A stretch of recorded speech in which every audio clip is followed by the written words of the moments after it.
cover up the abuse, move the perpetrators around, so the untouchables would remain untouchable. In his speech, Gerry Adams said he had no knowledge of claims that Republican sex offenders were moved on.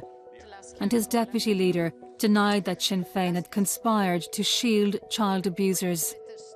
Allegations have been made against Sinn Fein that we are party to a cover-up or conspiring to shield child abusers. This is not true, and the mere repetition of this slander will never take from the fact that it is not true. Paudie now says he won't rest until he's vindicated.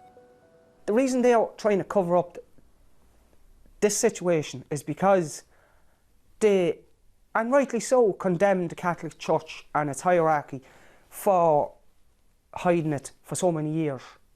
So they can't look as hypocrites. They have to keep denying it and saying they don't. But the facts are there. Paudie McGahon was 17 when the alleged assault took place. He told Spotlight he was later subjected to an IRA kangaroo court after a Sinn Fein representative was told of the allegations. He said the alleged rapist was exiled and he claimed this was followed by a cover-up. To say, for Gerry Adams to get up and say that they had no knowledge of people being moved from country to country, the cover-up was from top to bottom on both sides of the political wing and the IRA. Speaking on RTE radio this morning, the Sinn Féin leader Gerry Adams said he didn't become aware of the allegations until 2009, 7 years after a Sinn Féin councillor in County Louth was told about the alleged abuse. Mr Adams was asked this morning why he didn't inform the Gardaí in 2009.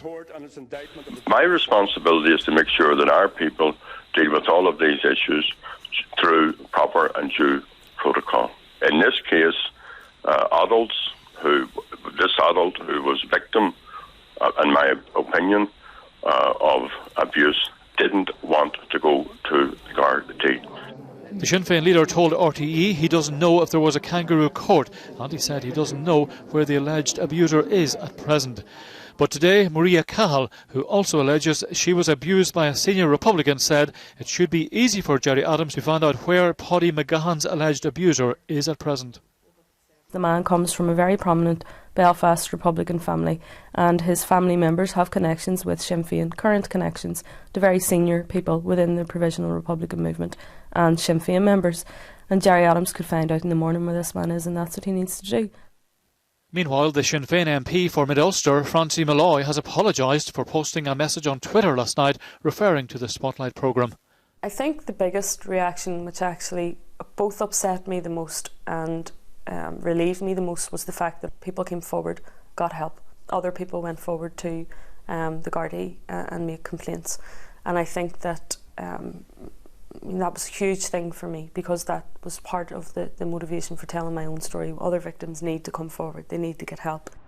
Paudie McGahon says that what he wants now is for the Republican movement to acknowledge the truth of his story. For him, the time for secrecy is over.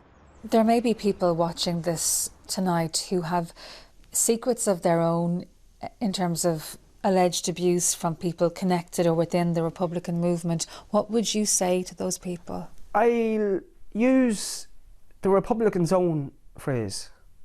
This is for the victims and the victims alone. I'll say to you, chucky our law, because our day will come and we will get justice.